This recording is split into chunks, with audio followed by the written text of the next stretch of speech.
Ashley Judd is considering running for the Senate seat in Kentucky against Mitch McConnell. Now, Democrats have tried to dissuade her in Kentucky before. Not all of them. She's got some significant support there, including John Yarmouth, who's one of the great congressmen in the country, and I don't say that lightly. I almost never say it, in fact. And he's backing her, but a lot of the Democratic establishment are worried that she's too liberal. Oh, my God. Oh, my God, a Democrat actually being a progressive? How could you do that? No.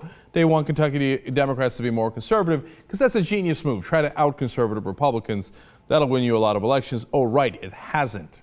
That's why there's 2 Republican senators in Kentucky right now. So meanwhile, the only people who are actually scared of her are the Republicans.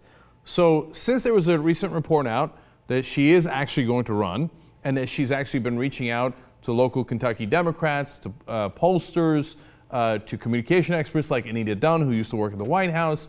Now the Republicans are in a panic. They send out their attack dogs. The Daily Caller does a story on her, and it's full of scoops. Well, where did they get the scoops?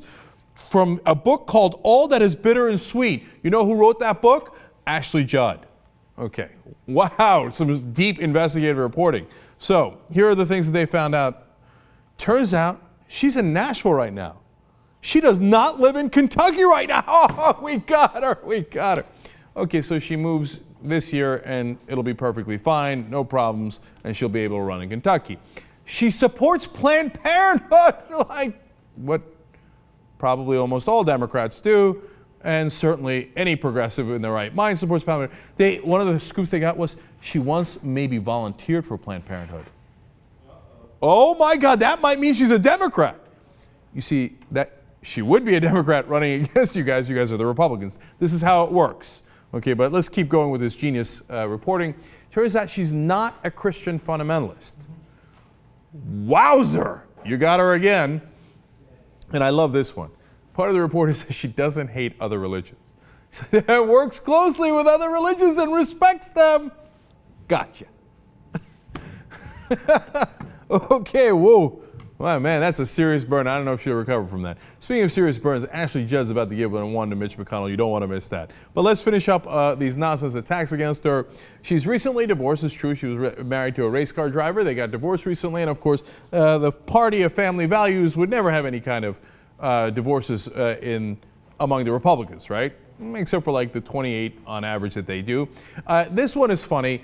They say she winters in Scotland. Now, if she used the word winters in Scotland, that's unfortunate. I would have used a different word, like, hey, I go to vacation in Scotland. But the fact that she vacations somewhere is not necessarily very politically damaging. Now, in Kentucky, being against mountaintop removal is a real issue. And so that can cut both ways. There's a lot of people who are in favor of it, a lot of people who are against it. Yes, it's a matter of jobs, but it's also a matter of the environment, on what the Kentucky that people are used to, and not destroying those beloved mountains in Kentucky. So that's a real political issue. We'll see how she overcomes that, and maybe it even helps her. And then finally, this is the one that they might have some traction with, even though it would have absolutely nothing to do with how she would do her Senate job. She's against having children. She thinks that breeding is selfish because there's so much wrong with the world, and she is not sure that she would want to bring a child into the world. Now, I obviously don't agree with that. My guess is a lot of people in Kentucky wouldn't agree with that. But so what? How would that affect how she legislates? So that's her personal opinion. So what am I going to do? Ashley Judd, I want you to have kids. I need you to have kids right now. Okay, all right. She doesn't want to have kids. It's not like she's trying to prevent you from having kids. She's asked for no such legislation. Of course. So it's not a real issue, but they will use it in the campaign against her.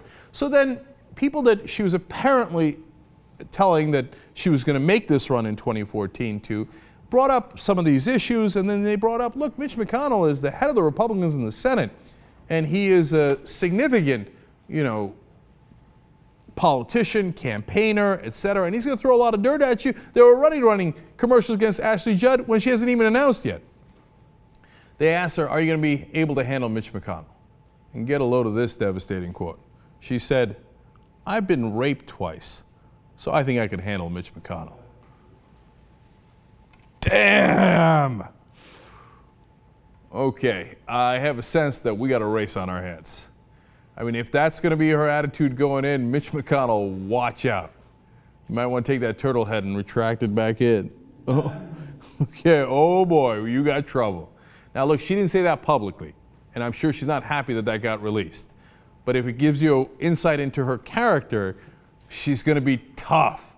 So she's basically telling Mitch McConnell, come and get it. The polls are already close. This could be an awesome race.